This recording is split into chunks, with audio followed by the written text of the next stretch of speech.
In this episode of the A is for Architecture podcast, I spoke to Dr. Holly Smith, historian of modern Britain at the University of Cambridge, about her forthcoming book, Up in the Air, A History of High-Rise Britain, which is coming out with Verso in October this year. Up in the Air charts the story of Britain's multi-storey council housing, from the post-war construction of estates like Sheffield's Park Hill to the modern battles to defend them, showing how high-rises became sites where welfare state ideals were built, contested and reimagined. Up in the Air portrays Britain's high-rise estates not as architectural failures, as they're often presented, but as enduring battlegrounds for housing justice, a rich political history with vital lessons for the future of public housing. A is for Architecture, a podcast about architecture, buildings, urban culture and space. Hello and welcome to another episode of A is for Architecture. I'm delighted to be talking today to Holly Smith. Dr. Holly Smith? Yes, allegedly. Allegedly, yeah.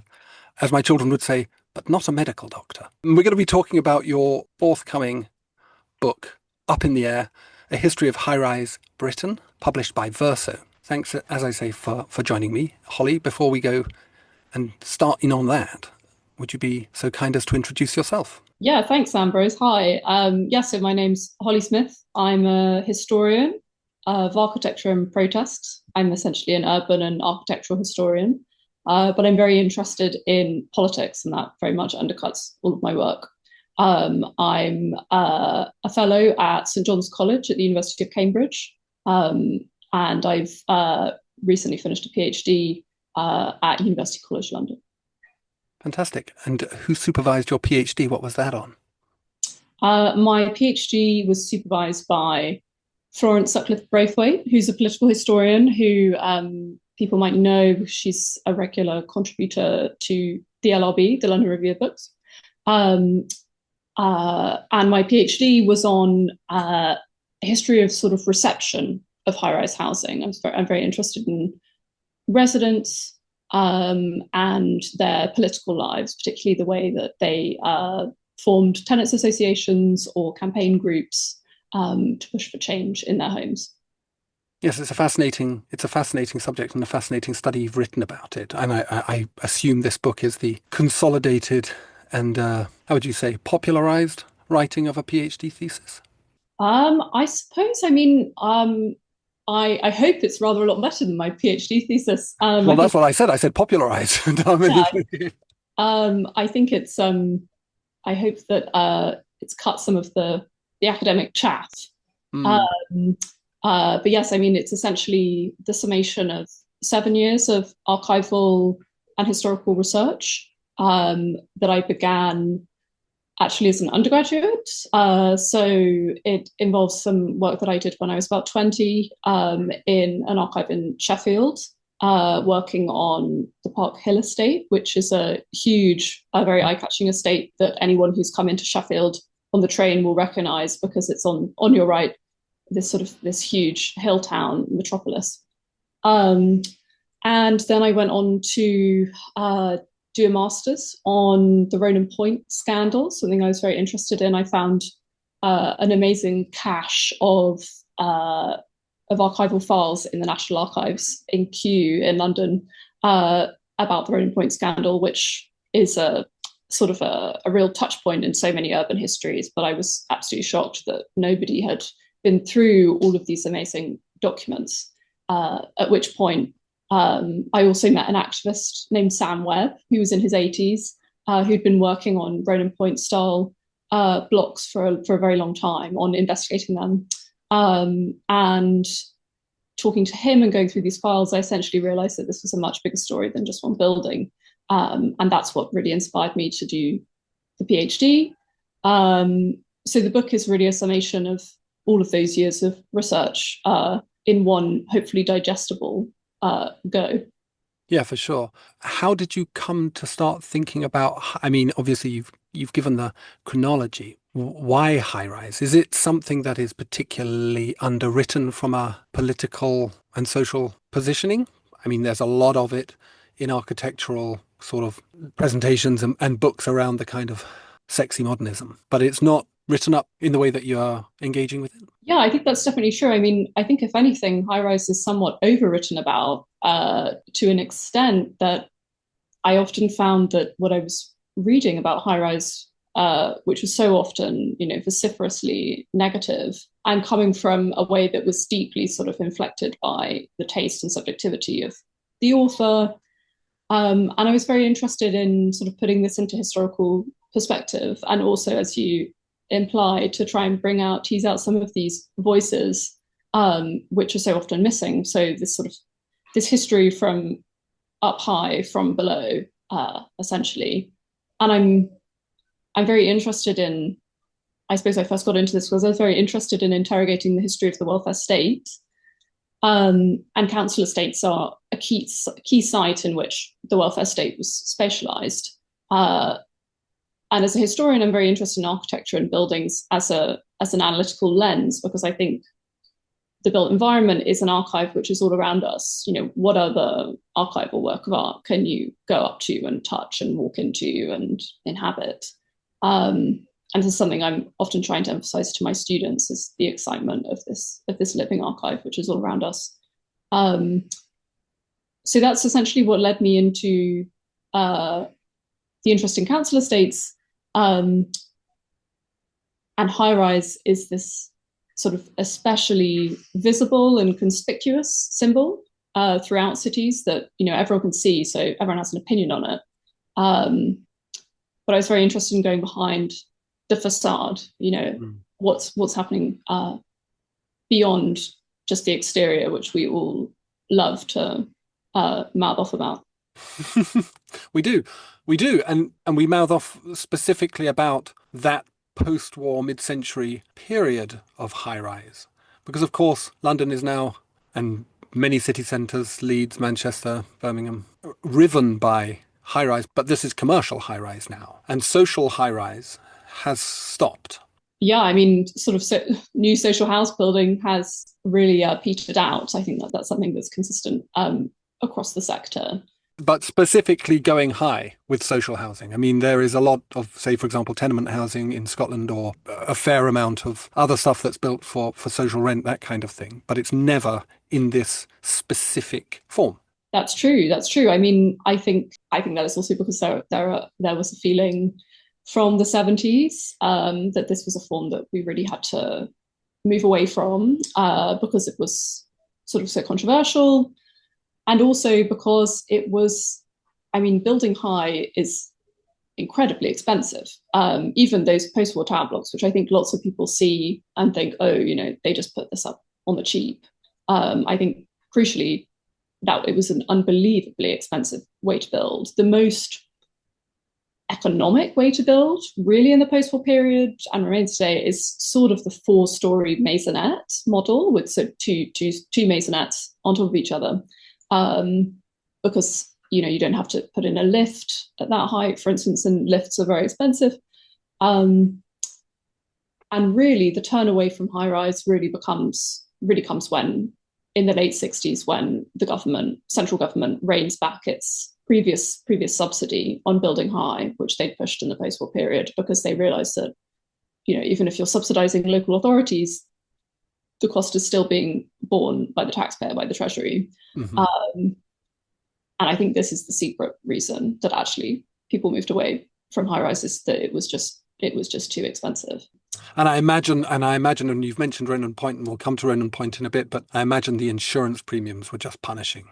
Yeah, I mean, I think the big problem was that a lot of post-war local authorities budgeted for the construction of the buildings, but there was very minimal long-term modelling or really understanding of what the costs would be over a period of time. Moreover, like what the maintenance costs would be, which we now know are very high. And I think this is why lots of local authorities, lots of this housing stock is quite difficult for them, because it's a real money gobbler.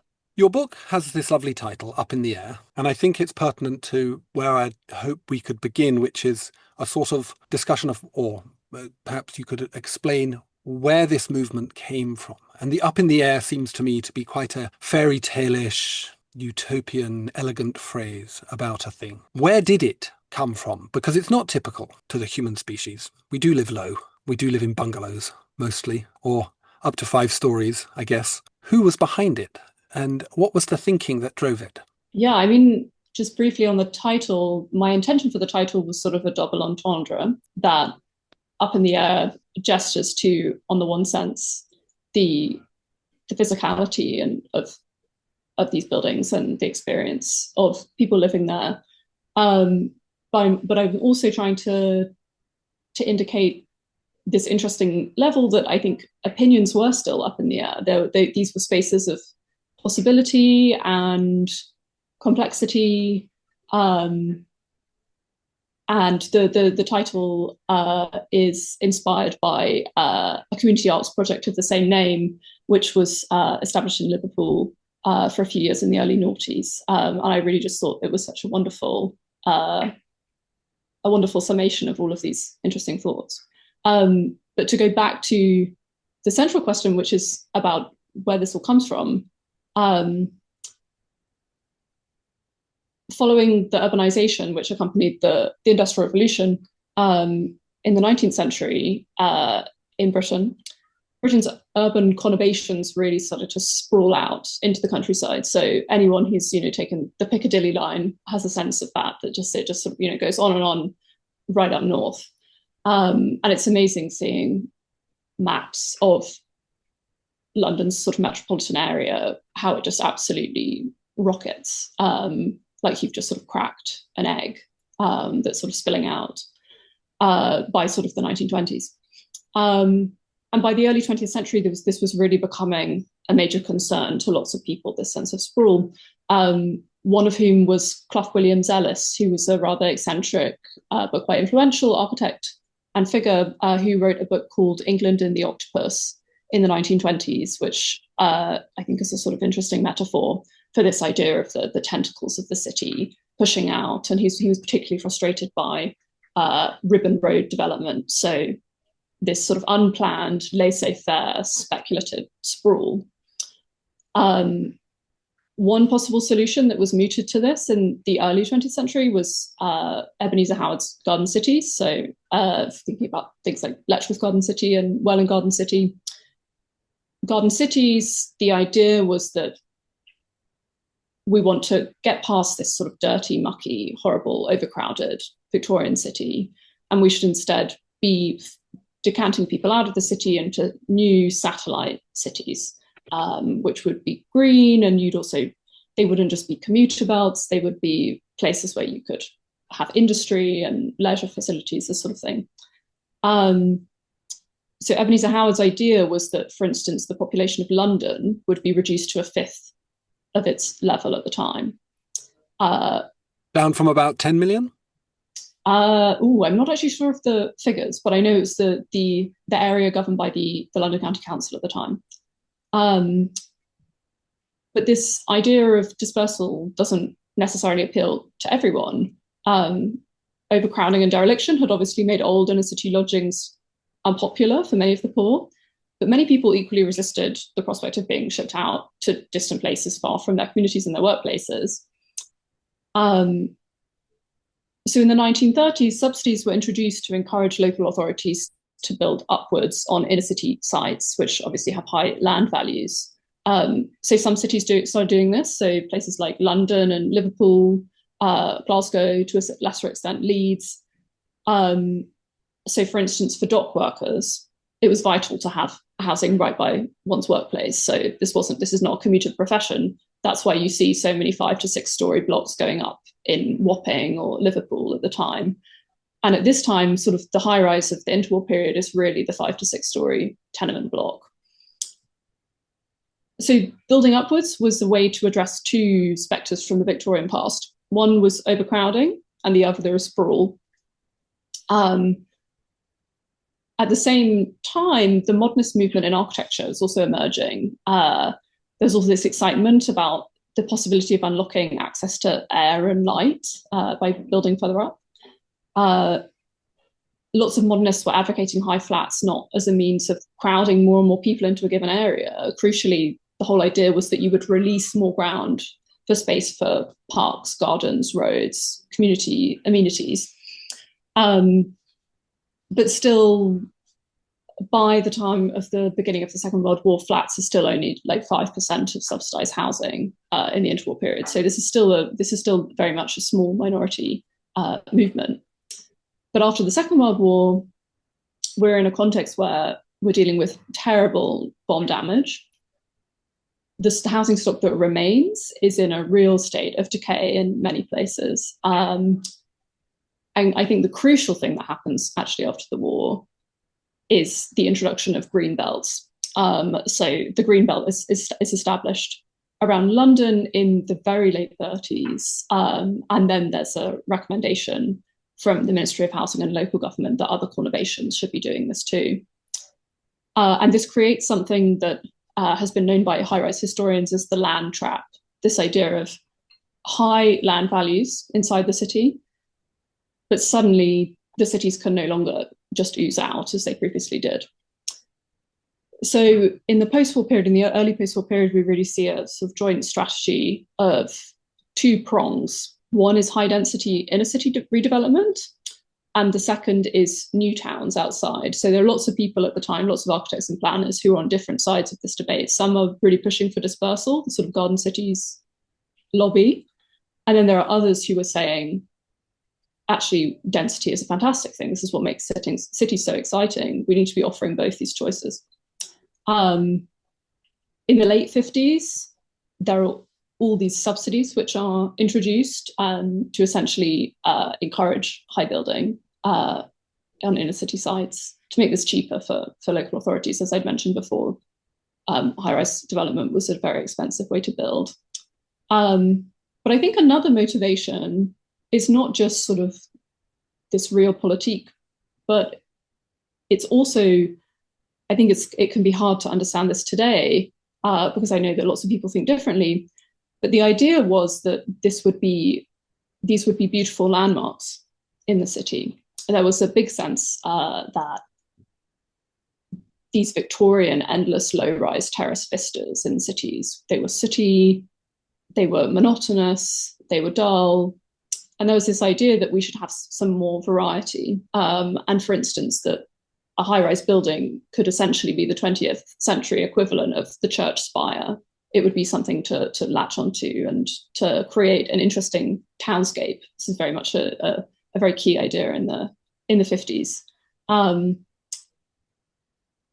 I have to say, I was taking the train through down from sort of London Bridge to Camberwell the other day. And I did get that sense of this excitement of just seeing these really wonderful London County Council and Greater London Council high-rise point blocks, slab blocks, all sorts of different ziggurats.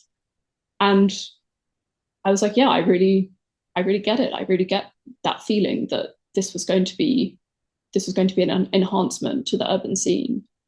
I'd also just like to mention that I think it's important to remember that high-rise was not just the product of some socialist coup. I think there are lots of people on the right who like to characterize it as such, but really this was a joint political venture for which responsibility is shared by both the Labour and Conservative governments of the period, both in central government and in local government.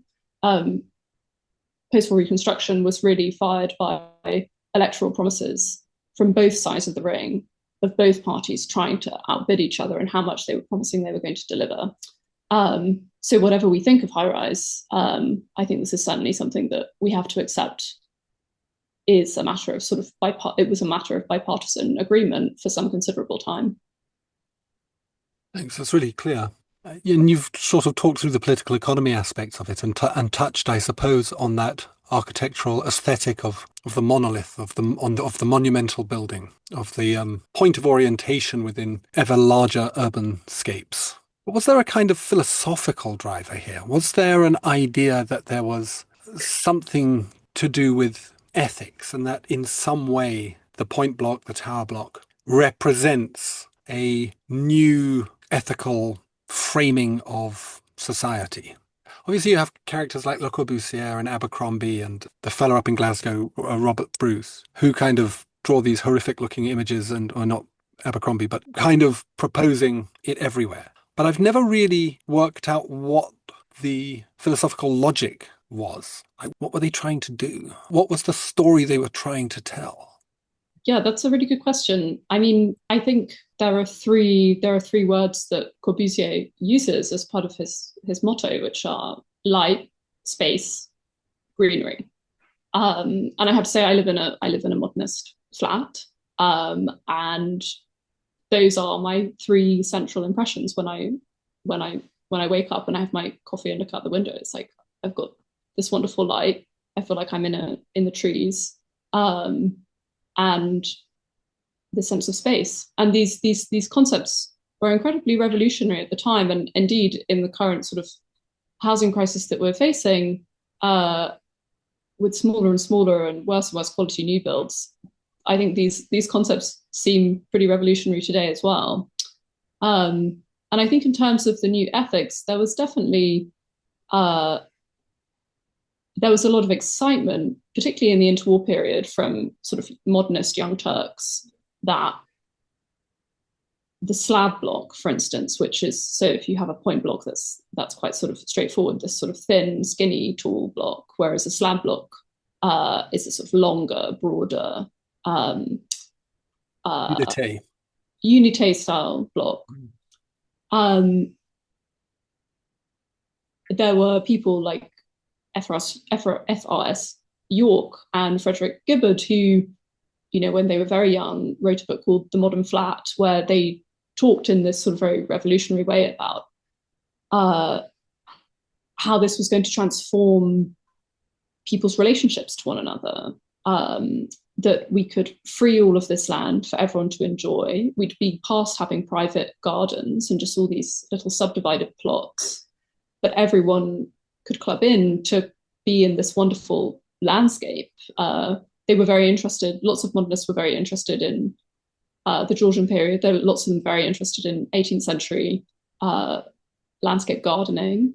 Lots of them very keen on capability brown, for instance. And there are lots of these schemes, these ideas, which were ultimately realised in the Alton estate in Roehampton, of this sublime image of the tower block and rolling parkland set upon pilotis, which are sort of columns which go at the bottom of a block, which raise it up from the ground. And it means that the pedestrian could have this uninterrupted vista view.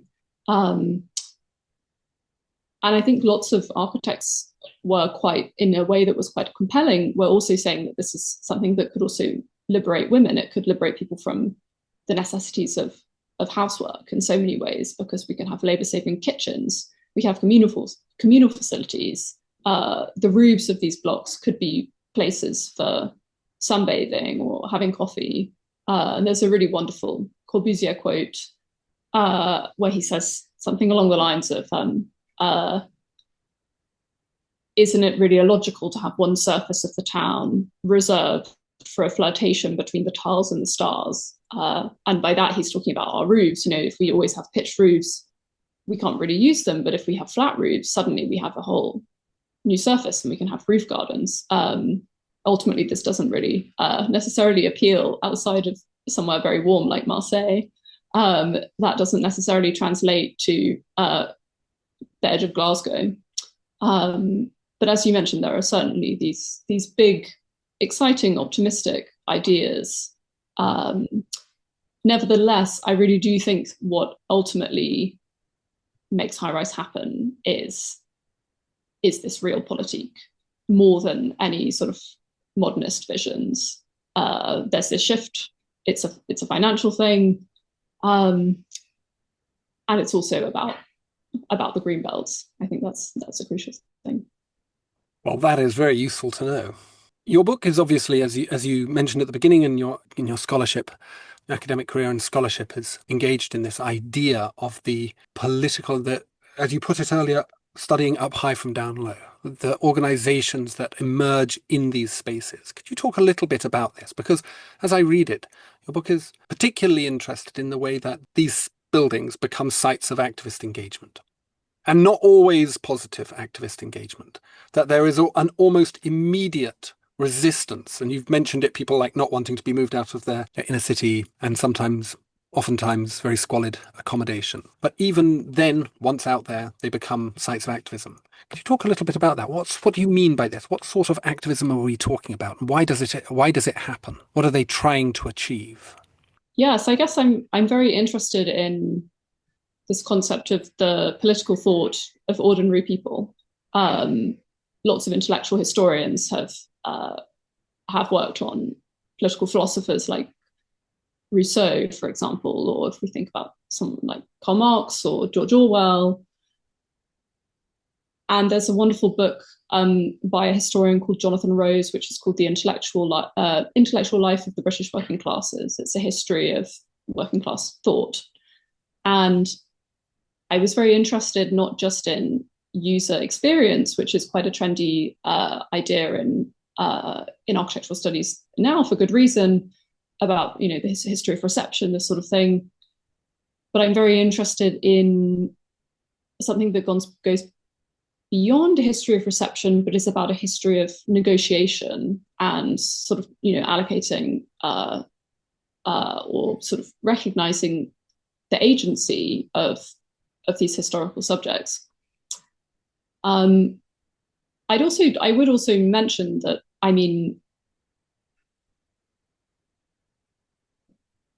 many people were truly thrilled to have their new high-rise council flat in the 50s and 60s. Even for something like the estate where Ronan Point was, which was the site of this terrible tower block disaster because of major structural faults in the 60s.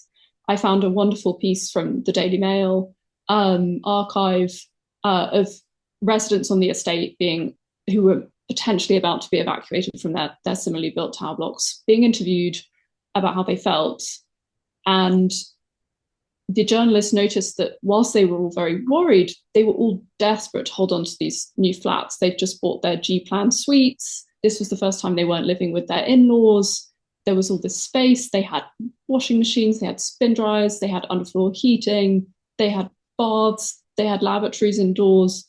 So many of these things feel banal to us today, but they were really unprecedented luxuries for most of their first residents. And they also had superb space standards by the 60s because of the Parker Morris report, which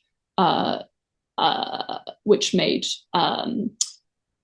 real huge steps in setting basic standards for what local authority housing should look like, down to how many electrical plug sockets should there be, how many square footage of storage space should there be. And of course, there was wonderful light and these wonderful views. So for instance, Pearl Jeffcott, this researcher who went into lots of Glaswegian tower blocks in the late 60s to try and work out how people felt about them, and was really fully expecting to hear bad things. And she found that actually 90% of surveyed high-rise residents in this city reported overall satisfaction with their homes in the late 60s. But what would that percentage compare to measures of satisfaction of their previous homes? I would have thought it would be 87%. People are satisfied with their homes. I think people were really not in Glasgow. I think Glasgow had long had truly appalling housing conditions and terrible overcrowding.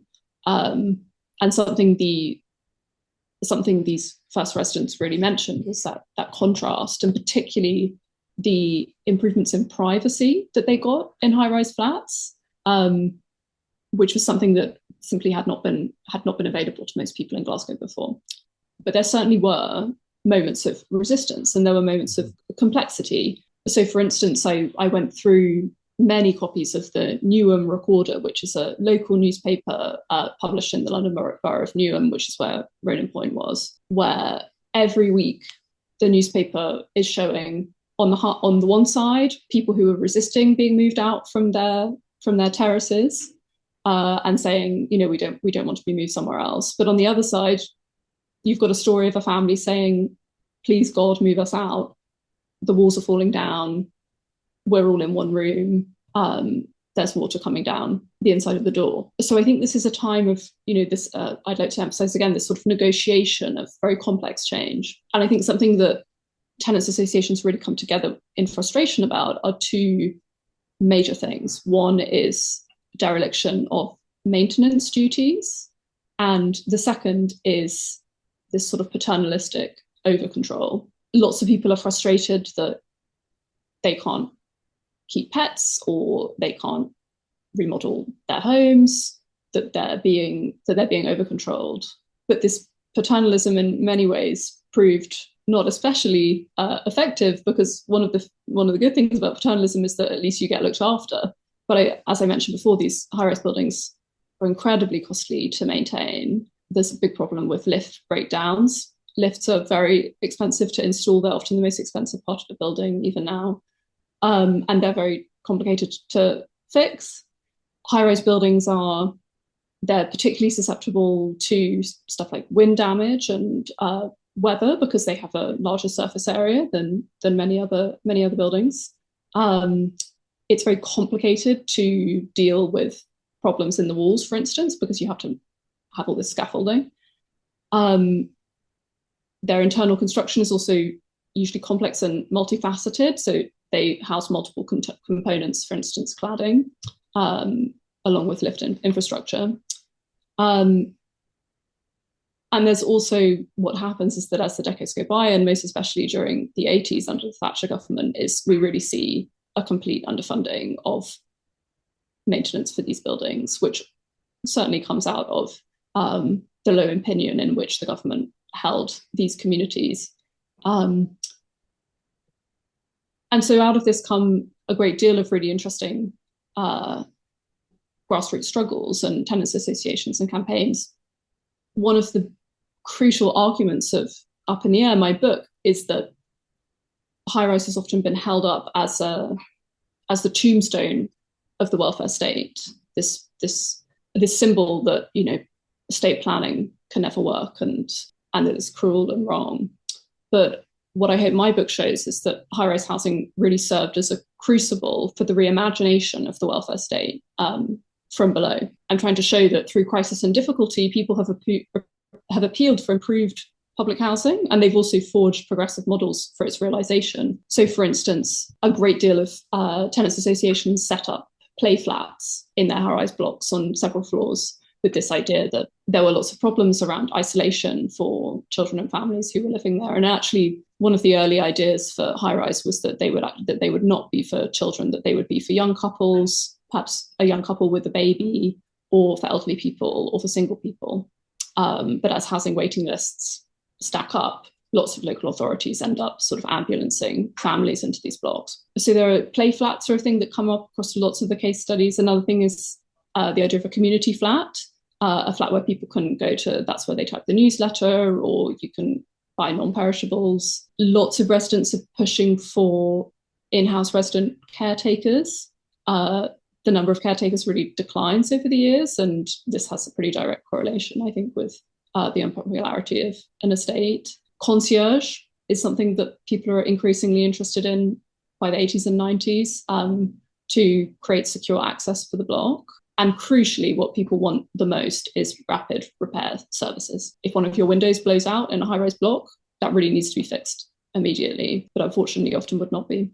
Were most of the cases that you looked at, and leaving aside Park Hill perhaps, and the Barbican and one or two others, were most of them on what was essentially the urban periphery? Was this, on the one hand, a egalitarian and elegant image of justice, as you say, a reimagining or representation of an idea of the social state? Or was there also, on the other hand, an element in which you are condensing, consolidating, and kind of moving the poor out? And I know this is the case in Glasgow. Glasgow was clearly an epidemic of class cleansing of the inner urban core, combined with the new towns, led to obviously municipalization of the city centre and its almost total dereliction. So I just wonder, and I guess what I'm trying to get at in that is to come back to this word of paternalism, that this idea that you could move people out or could uproot whole communities seems to me at the core of the critique, that the idea that there is a group of people, working class people,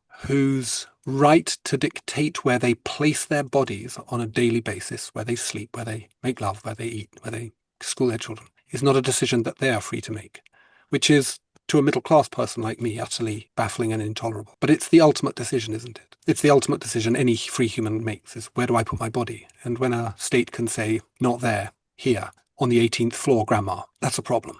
And I guess that's what people mean when they talk about paternalism. It's not so much the idea of being looked after or being provided with something nice by, Grandpa Le Corbusier.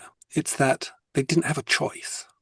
Yeah, I think this concept of choice is really critical to so many tenant campaigns. But I would also mention that although there are some peripheral high-rise, which it happens in Glasgow, it happens in Birmingham, and it's recognised pretty quickly to have been a bit of a disaster in Birmingham to make that choice.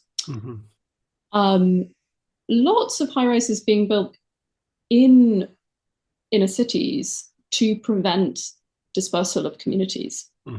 It's a push against the Garden City idea of shipping people out to new towns. Lots of architects were very influenced by a book called Family and Kinship in East London by Michael Young and Peter Wilmot, published in the 50s. In some ways, a pretty flawed book and lots of it sort of amateur approach to sociology. But it was very influential. It was a Pelican paperback.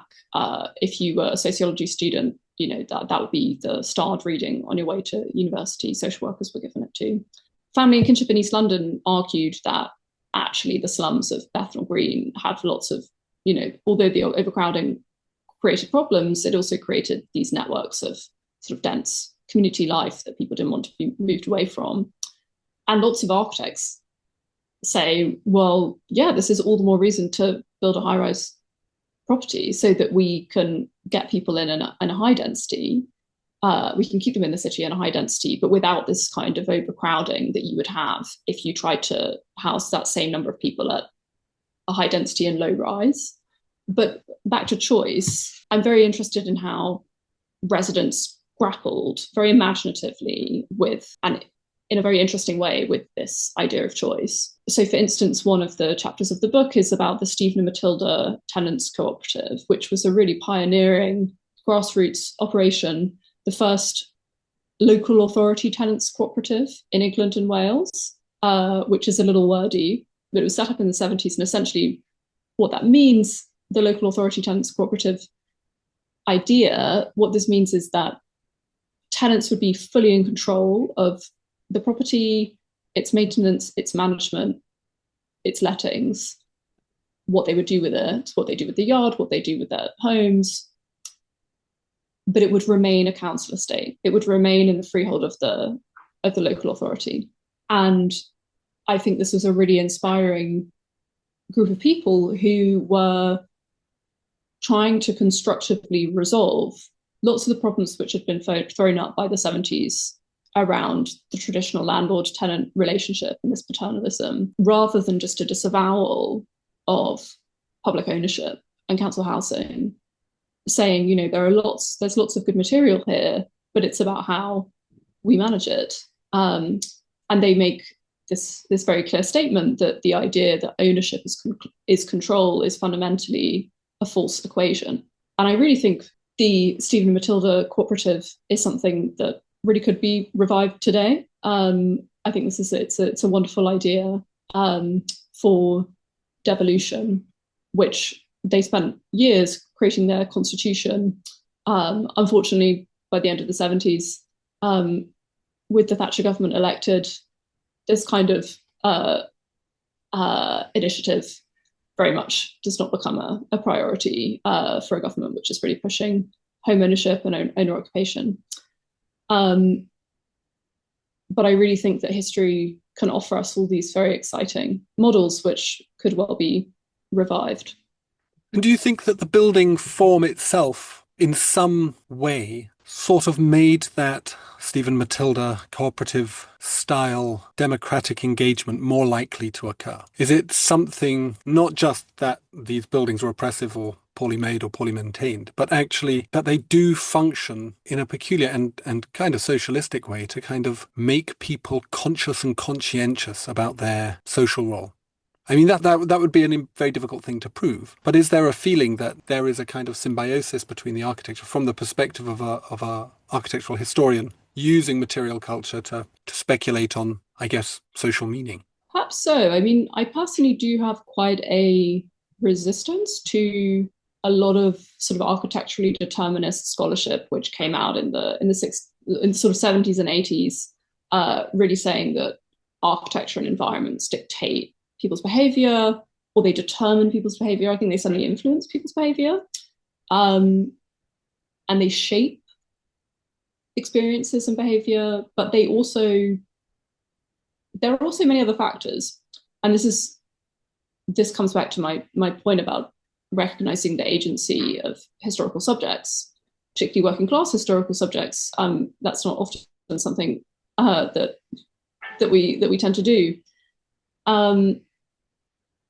One of the critical and fundamental points of the book is that high-rise has been hugely diverse, actually, as a design form. It's very easy. People regularly castigate these buildings as monotonous or sort of homogenous. But actually, if you take the time to look up and to really look, you see actually there are all sorts of different kinds of high-rise buildings. There's a huge multiplicity of types.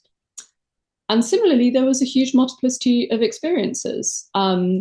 The book covers some residents who hate high-rise and who are desperate to get out, and they want it demolished. There are other people who absolutely love it. They think it's wonderful, and they're very upset if they're made to move. And there are also lots of people who are kind of ambivalent to it. They're like, it's fine. And I was very interested that, even in any one block, you can see this range of feelings. And people also change their mind over their life cycle as well. One building might suit you at a particular point in your life, and then it might not become the right place for you. So I do slightly resist the idea that buildings create certain kinds of behavior. Well, I guess that worry is if you could talk about it creating certain forms of positive behavior, social organization, for example, you could just as easily credit it with creating certain forms of negative behavior. I do wonder, though, also whether that's the great fear of architects and the architecture profession as a whole, is that scientifically a link is made, demonstrably, that architecture is effective. And then, of course, we're in a world of trouble because we'd be held liable for the way that our buildings perform. It would become less artistic and more scientific. Well, I guess performance is one. I mean, obviously a building that leaks and where there is water ingress or there's mold or structural problems or there's flammable cladding, obviously any kind of building form, that is a bad building, and that's going to cause very bad health outcomes. Mm-hmm. But could you say, for example, Roehampton's great, right? Lovely, Pilotti, the place is as rich as hell. The Barbican estate, super sexy, full of rich people. Roehampton is not rich as hell, actually. Well, I mean, the area of London, it's a very well-heeled part of London, on the edge of Richmond. It's not Bethnal Green and it's not Medway. But there's a certain woolliness around the way that we present this. But I don't want to just focus on the critique. I'm kind of very interested also in your chapter 5 on the National Tower Blocks network. So obviously Ronan Point is this major turning point. And you've mentioned Stephen Webb already. Sam Webb, yeah. Sam Webb. How does Ronan Point inflect things? What is its impact? Is it, and I do want to connect it. Is it like Grenfell? Is it that big a deal? Does it change not only the way that residents start viewing the crisis, which the National Tower Blocks network seems to imply, but also the way that the public, who had otherwise probably been fairly ambivalent about these things, if they'd paid any attention to them at all, suddenly start realizing that there is, in a way, a sort of problem in their midst, a cuckoo in the nest? Yeah, so just to give a little brief digest for listeners about the Ronan Point disaster specifically, Ronan Point was a tower block in the London borough of Newham, sort of deep East London, which collapsed in 1968, partially collapsed just 2 months after it had been opened. So it was really brand new. And it was a huge national scandal. And it was caused by an exploding cooker and a certain form of construction, which meant that the corner of the building collapsed and then sequentially collapsed floor to floor, didn't it? Yeah, so a lady called Ivy Hodge woke up quite early in the morning. She was a cake maker. She woke up early in the morning, about sort of 5:30 a.m. to have a cup of tea. She lit her match to boil her kettle without realizing that her cooker had suffered a gas leak overnight. Quite a common thing in lots of people's homes. There was an explosion, a small explosion, so much so that Ivy Hodge actually was unharmed. She just had I've read her, doctor's examination report, and they say it's funny, she's just got some bruises and some minor burns, but she's actually fine. But the small force of the explosion was enough to knock out a couple of walls in her flat. And that was enough to cause the entire corner column of the building to collapse. Fortunately, most people at the time were still asleep in their bedrooms, which were located closer to the block's core. And the collapse tore through everyone's living and dining room. So if this had happened, say, at breakfast time or at dinner time, there would have been a much higher fatality rate. 4 people died in the collapse, and an elderly lady died afterwards in hospital.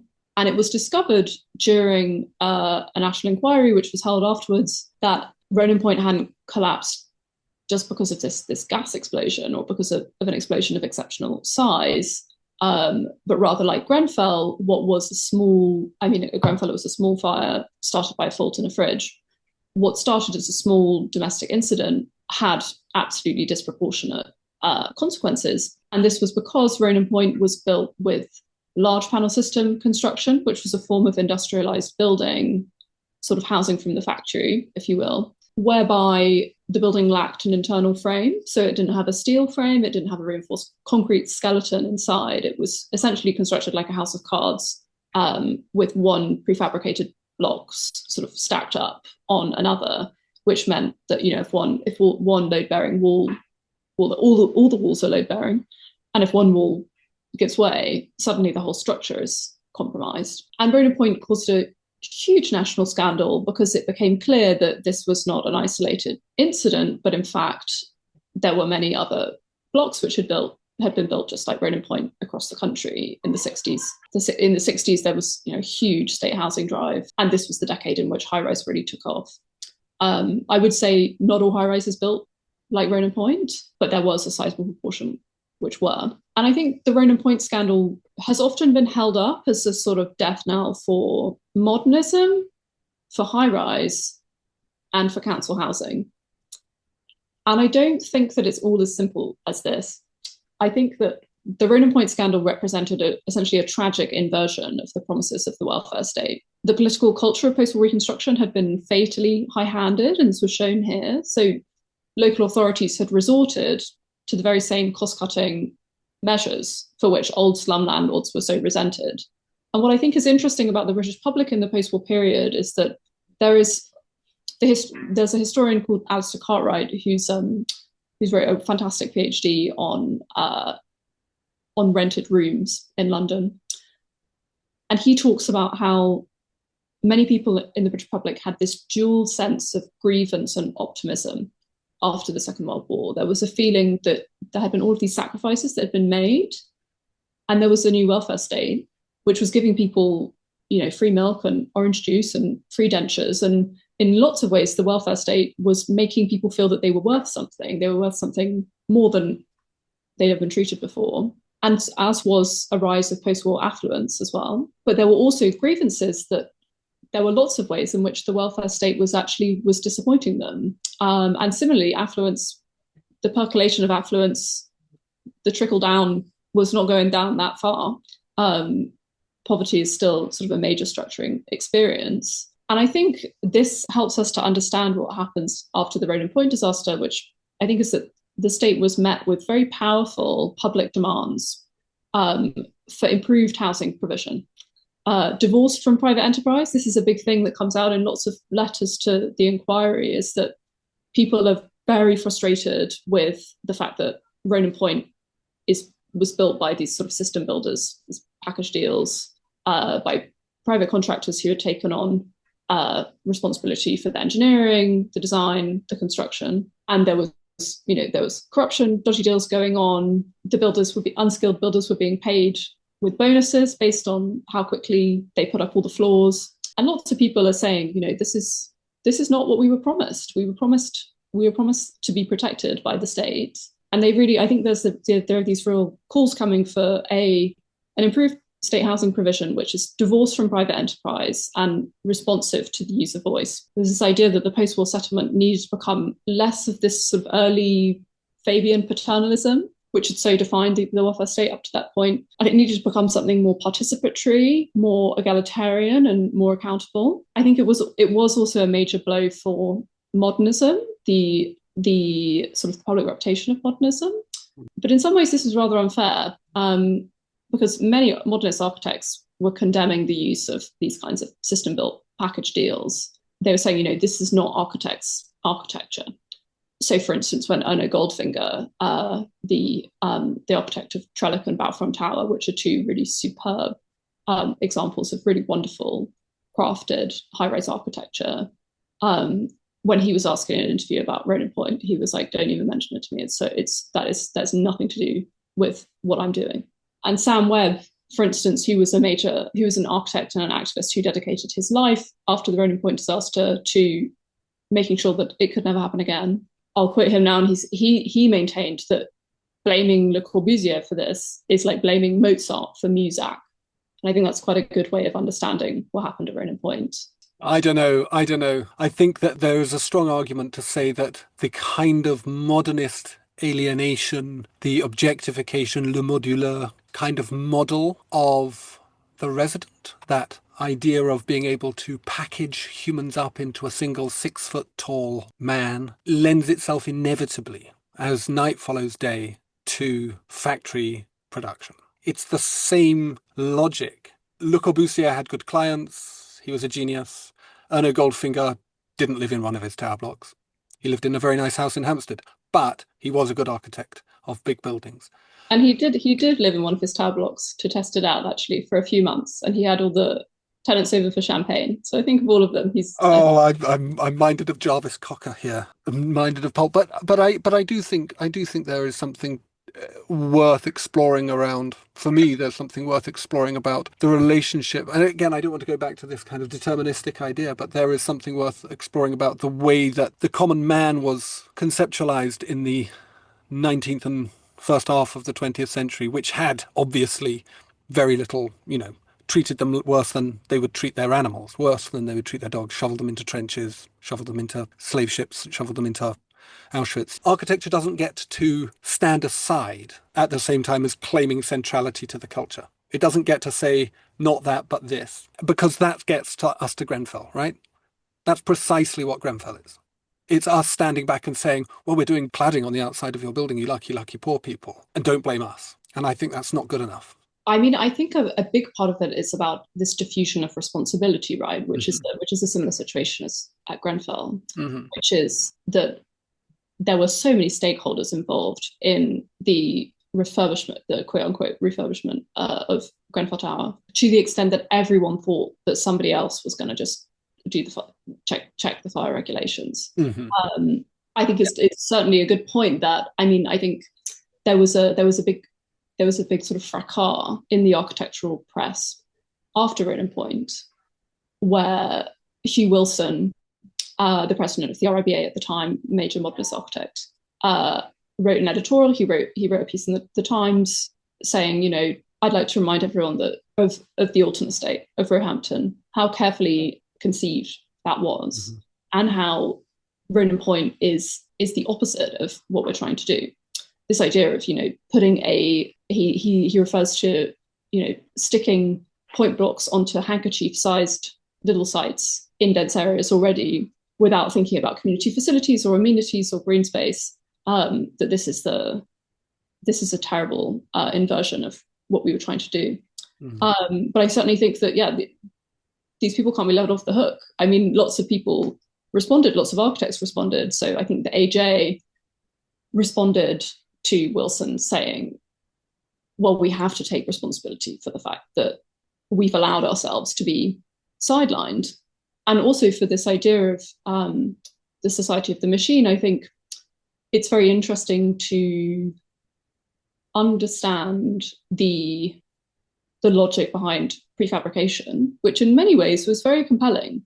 I mean, bricks, for instance, are a prefabricated material. Mm-hmm. One of the ways that lots of architects were talking about prefabrication for decades, from the Bauhaus up to the 60s, was that this was a way to guarantee good quality. It was a way to guarantee good standards. It was also a way to create, frankly, better conditions for building workers. And also that the building wouldn't have to be done necessarily just in the summer, because you wouldn't have to deal with the wet trades, and you could plaster something in the factory, or you could do the plumbing off site and then you ship it in. And one of the big ideas of the Bauhaus, which was very important to lots of architects in the 60s, was this idea of system building with an open system, that you could create an extent of standardization and prefabrication, but something that could still allow room for creativity and variations. And this is very important to the modular, this idea that residents can adapt it and it can be edited and it can be changed at a later date. Unfortunately, the open systems are more expensive. Lots of local authorities were like, we'd prefer to have the closed, slightly cruder system that we can buy off the peg from Taylor Woodrow or Lang. Particularly local authorities like Newham, which unfortunately had, an absolutely huge housing list and much lower rateable income than somewhere like Camden, which was able to do really marvelous high density, low rise housing, just sort of at a similar time, slightly afterwards. I want to finish on one last question around your chapter 7 on the Haygate and Aylesbury estates and the campaigns, the contemporary, I suppose, or almost contemporary, 10 years ago, 2015, they finally got knocked completely down. The campaigns by communities to resist that. Who was involved in that? It's sort of an incredible trajectory, isn't it? This utopianist vision that you described at the beginning, the high-rise housing, the collapse in public trust in it. And very quickly, if the collapse happens from Ronan Point, 1960s, 1970s, early 1970s, by the early 20th century, we're already back into the, isn't it marvellous? I live in Margate. You might be able to hear the seagulls behind me. Oh, nice. And we have the... Arlington House. We have Arlington House. And I did want to mention that earlier because I teach at Kent and we have a lot of students from non-traditional backgrounds studying architecture on the course I run, on the Masters. And when I take them to Margate to give them an architectural tour to see our highlights, when I stand them outside Arlington House, none of them can pick it as middle-class housing. Like they all think of it as a sink estate, which is really fascinating to me. Even a building like that, which is very designerly. But anyway, it is nonetheless going through a process of gentrification, extreme gentrification, even that building. Gentrification which doesn't seem to elevate the house prices, which I'm quite pleased to see. It still remains incredibly cheap to buy somewhere in there. But maybe unmortgageable. This is the big problem. You have to be a cash buyer, right? In Arlington House? Is that right? I think so, yeah. I mean, whether you'll have £150,000 in cash is a different question, but yeah. We just sold one of your Lamborghinis. But I'm interested in this shift and the relationship of the Haygate and the Aylesbury estates to this, and the centrality of them.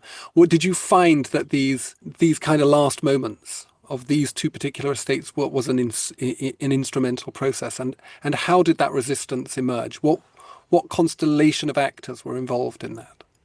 I think the quote unquote regeneration of the Haygate and the Aylesbury areas has been a real locus for so many issues in our society and the housing crisis, where so many of these things are laid bare. I'm very interested in the book in tracking, in historicizing these shifts of attitudes to this building form, which is one of the reasons it's called Up in the Air. That this idea that verdicts on architecture and beauty and taste are always shifting. There's always a cycle of taste. I mean, I think this is something which is very well recognized amongst architectural historians, that the Catherine wheel of architectural taste is always turning. So Victorian architecture was deeply unfashionable in the mid-20th century. Nicholas Petiner's students absolutely howled with laughter when they were shown pictures of Keble College, Oxford, which is a sort of high Gothic revival, polychrome brick structure in Oxford. They were rolling on the floor with laughter when they were shown slides of that in the 50s. They thought it was so ugly. Victorian terraces are now hugely desirable real estate. We now love Victorian architecture. Timber framed housing in the 18th century was seen as unbelievably unfashionable. So in a place like Lewes in Sussex, you see all of these mathematical tiles, like brick tiles, which have been laid over houses, which the core is actually a timber framed house. And then in the interwar period, you see all of these suburban semis being built around cities, which are built of brick, but they have pretend timber framing on their gables, where you nail wood boards above, like on top of brick walls. And we're seeing a similar reappraisal of modernism now. I think this is yet another case in point of something that has been going on over centuries. And I'm very interested in how in the 80s there were many tenants who were saying, we're unhappy with our high-rise block and we think it should be knocked down, and we think we should be moved somewhere nicer to better council housing. There were also people, though, in the same decade who were upset with their council housing, their high-rise council housing, and said we'd like it to be refurbished and maintained. There were also people who said, I've got no problems with it, it's really nice, no problems. Then you have the situation at the Haygate and the Aylesbury, where I think the politics around the Haygate and the Aylesbury have had to become necessarily very defensive, because in particular in Zone 1 in London, this is a vital foothold for working people in an unbelievably expensive city. And the Haygate and the Aylesbury are, I think the Haygate and the Aylesbury are estates with their problems, like they're including some structural problems. And there were lots of people around 2000 on the estate saying, we really need improvements or changes, something needs to happen, we need some kind of regeneration.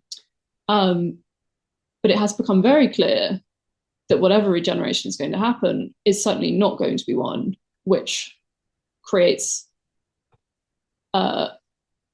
any sort of substantial proportion of social housing.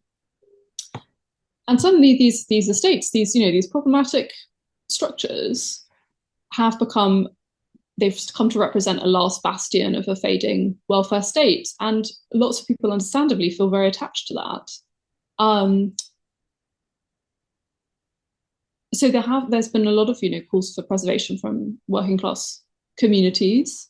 There's also been calls for preservation from bodies like the 20th Century Society. I think that some of this is motivated by aesthetics, but also I think lots of people see these buildings now and really recognise how special the social and ethical commitments of the modernist movement, which was certainly a flawed movement, we've come to have renewed respect for this moment of optimism, especially amongst young people like myself who, are facing a housing crisis where people are condemned to live in crammed, subdivided rooms, paying exorbitant rents to terrible slum landlords who can issue them a Section 21 eviction at 2 months' notice. These commitments of the 60s seem really, really inspiring and aspirational indeed. And there's also green politics at work here of new commitments to net zero. The building industry and the demolition industry are huge polluters.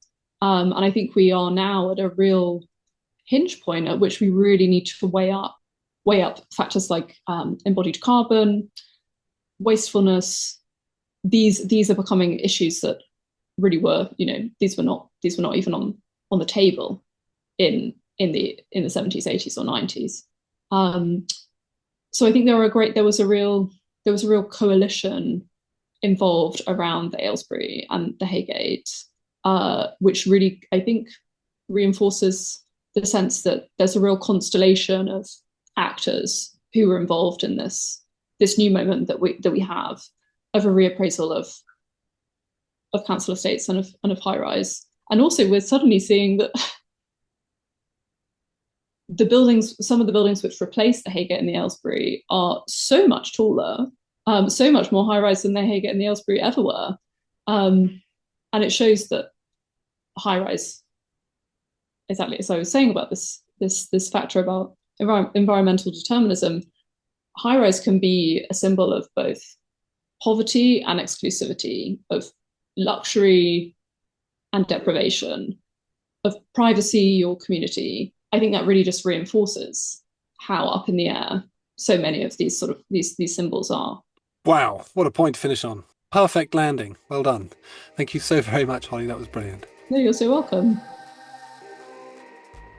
A noiseless, patient spider, till the bridge you will need be formed, till the ductile anchor hold, till the gossamer thread you fling catch somewhere, O my soul. That's from Walt Whitman's A Noiseless Patient Spider from 1891, and like all good poetry, reveals something of a synergy between the world we live in and the world we want, which is, I suppose, a bit like high-rise housing. Or am I just being very, very pretentious again? Thank you to Holly for taking the time to speak with me, and to Verso and Sam Kelly for sending me a PDF of the book. It's a fascinating subject, and Holly's written beautifully about it. Please see the podcast description for links to the book, get it when it's out, and to Holly's professional and social profiles. And thanks for listening.